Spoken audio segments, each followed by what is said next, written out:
السلام علیکم ناظرین، اس ایپیسوڈ کی شروعات میں ہم دیکھتے ہیں سلطان محمود پاشا اور زگنوس پاشا کے ساتھ بیٹھے کھانا کھا رہے ہوتے ہیں اور محمود پاشا سے کہتے ہیں زگنوس پاشا آپ کی سیاسی سوچ بوجھ کے بارے میں فکر مند ہیں۔ تو محمود پاشا کہتا ہے میرے سلطان، ہم ان کے صدر اعظم کے تجربے کا احترام کرتے ہیں، کیا انہوں نے کوئی غلطی دیکھی ہے؟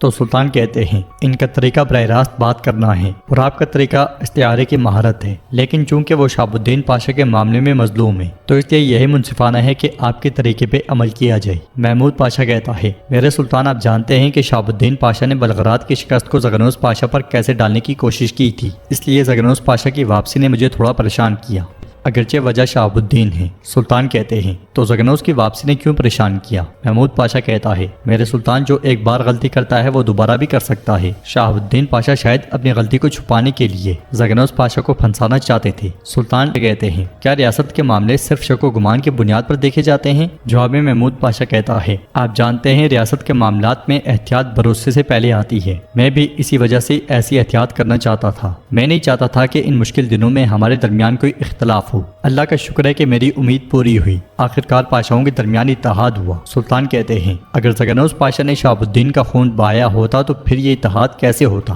محمود پاشا کہتا ہے یہ زگنوس پاشا کے اتحاد کے شعور سے واقف نہ ہونے کی وجہ سے ممکن نہیں ہو سکتا تھا میرے سلطان، کیونکہ زگنوس پاشا ایک تجربے کار پاشا ہیں جو ریاست کے لیے اپنے نفس کو کچل سکتے ہیں۔ سلطان زگنوس پاشا سے کہتے ہیں پاشا آپ نے کچھ کہنا ہے؟ تو زگنوس پاشا کہتے ہیں ہمارے پاشا نے اپنے عہدے کے مطابق ایک تدبیر دیکھی ہے میرے سلطان، جب آپ نے انہیں درست کہہ دیا ہے تو ہمارا اے اللہ کہہ کر قبول کرنا ہی مناسب ہے۔ یہ سنتے ساتھ ہی سلطان روٹی اٹھاتے ہیں اور دو ٹکڑے کر کے دونوں کو ایک ایک دیتے ہیں، پھر کہتے ہیں اب ہم بہادر پاشا سے آنے والی معلومات کے مطابق حرکت کریں گے۔ زگنوس پاشا پوچھتے ہیں میرے سلطان انشاءاللہ اگر بہادر پاشا کامیاب ہو گئے تو کیا ہم پونٹس کی طرف بڑھیں گے؟ محمود پاشا پوچھتا ہے اور اگر وہ کامیاب نہ ہوئے تو کیا پھر ہم کرمان میں مسلمانوں کا خون بہائیں گے؟ ان کے سوالات سنتے ساتھ ہی سلطان مسکرا دیتے ہیں۔ ادھر ہم دیکھتے ہیں کہ کرمان میں سلیمان اپنے باپ کے سامنے حاضر ہوتا ہے اور ان کے پاس جاتا ہے تو ابراہیم چمچ میز میں مارتے ہوئے کہتا ہے کیا تم نے کبھی میرے دسترخوان پر کوئی ایسا دیکھا ہے جو ابھی تک مرد نہ بنا ہو؟ جواباً سلیمان کہتا ہے اب میں سمجھ گیا ہوں سلطان بابا۔ اور سلطان اپنے غضب سے نہیں بلکہ اپنی رحم دلی سے طاقتور ہوتے ہیں، میں اس وجہ سے آپ سے معافی مانگنے آیا ہوں بابا۔ ابراہیم کہتا ہے میں تمہیں معاف کر بھی دوں تو کیا تم اپنی اس لالچ کے ساتھ اپنے وعدے پر قائم رہ سکو گے؟ سلیمان کہتا ہے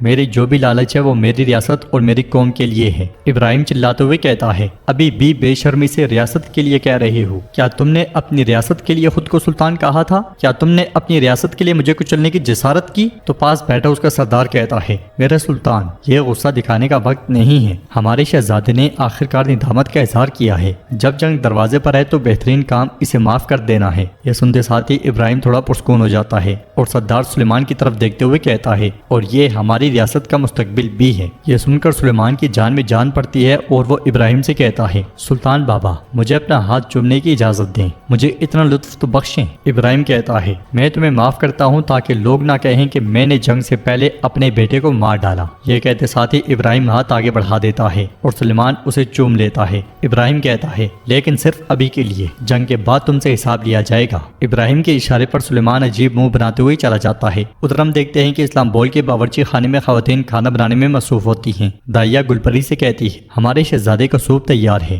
گلپری سوپ کے پاس جاتی ہے اور وہاں موجود خواتین کو ایک ایک کام بتاتے ہوئے بھیج دیتی ہے۔ موقع ملتے ساتھ ہی وہ انگوٹھی میں سے زہر سوپ میں ملا دیتی ہے، مگر وہاں پہ آنے والی گلشا اسے دیکھ جاتی ہے اور اس کی جانب بڑھتے ہوئے کہتی ہے کیا ابلتے ہوئے سوپ میں کوئی نمک ڈالتا ہے گلپری خاتون؟ گلشا کو دیکھ کر گلپری ایک دم سے سوپ اٹھا کے آگے بڑھتی ہے اور گرا دیتی ہے۔ گلشا گلپری کے کپڑوں میں سے انگوٹھی نکالتی ہے اور اسے دیکھنے لگ جاتی ہے، پھر کہتی ہے یہ خوبصورت ہے، کہیں یہ ہمارے شہزادے کے لیے تو نہیں ہے؟ پہلے ان انگوٹھیوں میں زہر ڈالا جاتا تھا، کیا تم نے اب بھی وہی روایت جاری رکھی ہوئی ہے گلپری؟ کیا تم جانتی ہو؟ مگر اس کے باوجود گلپری کے چہرے پر کوئی خوف ڈر دکھائی نہیں دیتا۔ ادھر ہم دیکھتے ہیں کہ اسفند یا رغلوں میں اسماعیل قاسم سے کہتا ہے بھائی آپ نے اس کافر پیدری کو اپنے پاس بلا کر غلطی کی ہے، اب اس کے ساتھ تعاون کر کے دوسری غلطی نہ کرنا۔ تو قاسم اس سے کہتا ہے تم کب سے فیصلے کرنے لگے اسماعیل، اپنی اوقات میں رہو۔ تو اسماعیل کہتا ہے لگتا ہے تم ترکمانی بھائی چارہ بھول گئے ہو اور ترکمانی روایات بھی بھول گئے ہو، کب ہم نے مشورے کے بغیر کوئی فیصلہ کیا ہے؟ تو قاسم کہتا ہے مشورہ حدود میں رہ کر دیا جاتا ہے۔ اسماعیل کہتا ہے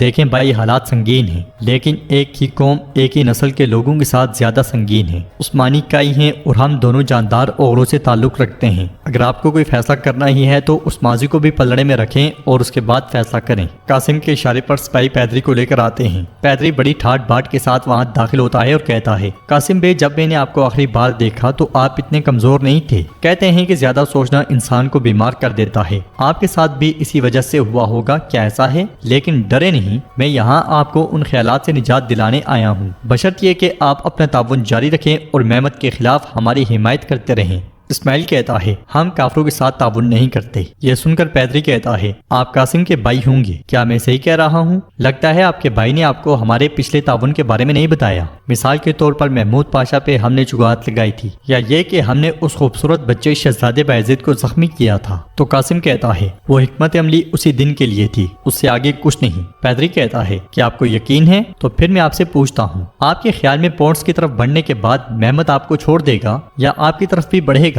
اچھا، آپ خاموش ہیں، مجھے میرا جواب مل گیا۔ آپ کے لیے ہماری پیشکش یہ ہے، اگر آپ پوپ کے بحری بیڑے کو گزرنے میں مدد کرتے ہیں تو ہم محمد کو وہ نہیں بتائیں گے جو ہم نے کیا ہے۔ بصورت دیگر آپ بہتر جانتے ہیں، آپ کے پاس سوچنے کا وقت ہے، لیکن زیادہ نہیں، احترام کے ساتھ۔ یہ کہتے ساتھ ہی پیدری پلٹ جاتا ہے۔ اسماعیل کہتا ہے، آپ کھل کر پونٹس کی حمایت کر کے محمد کو اپنے خلاف کرنے کا نہیں سوچ رہے ہیں نا بھائی؟ مگر قاسم کہتا ہے، پیدری نے جو کہا ٹھیک کہا، جب ایک نیا نظام بن رہا ہو تو ہم اس سے باہر نہیں رہ سکتے۔ اسماعیل کہتا ہے، کیا کافر کے ساتھ ہاتھ ملانا نظام ہے؟ قاسم کہتا ہے، نہیں، کھیل سے باہر نہیں رہنا، ہمیں ایک طرف کا انتخاب کرنا پڑے گا، ہمارے پاس اکیلے کام کرنے کی طاقت نہیں ہے، ہمیں نئی اتحادی بنانے کی ضرورت ہے۔ اسماعیل کہتا ہے، یہ اتحاد چاہتا ہے کہ مسلمانوں ترکوں کا خون بہایا جائے، خبردار اس چال میں مت پڑنا۔ یہ کہتے ساتھ ہی اسماعیل چلا جاتا ہے۔ ادھر ہم دیکھتے ہیں کہ محمود پاشا شہزادے مصطفیٰ کے ساتھ بیٹھے ہوتے ہیں، ان کے سامنے ایک نقشہ ہوتا ہے اور وہ شہزادے کو راستوں کے بارے میں بتا رہے ہوتے ہیں۔ شہزادے، یہ راستہ پونٹس کی طرف جاتا ہے، جنگ میں جانے سے پہلے یہ نقشہ ہماری رہنمائی کرے گا۔ اس لیے میں سلطان وہاں آتے ہیں، وہ دونوں کھڑے ہوتے ہیں اور ادب سے سلام بجا لاتے ہیں۔ نقشے دیکھتے ہوئے سلطان کہتے ہیں، کیا شہزادے ہمارے ہدف سے آگے جا رہے ہیں اور دوسری زمینوں کا خواب دیکھ رہے ہیں؟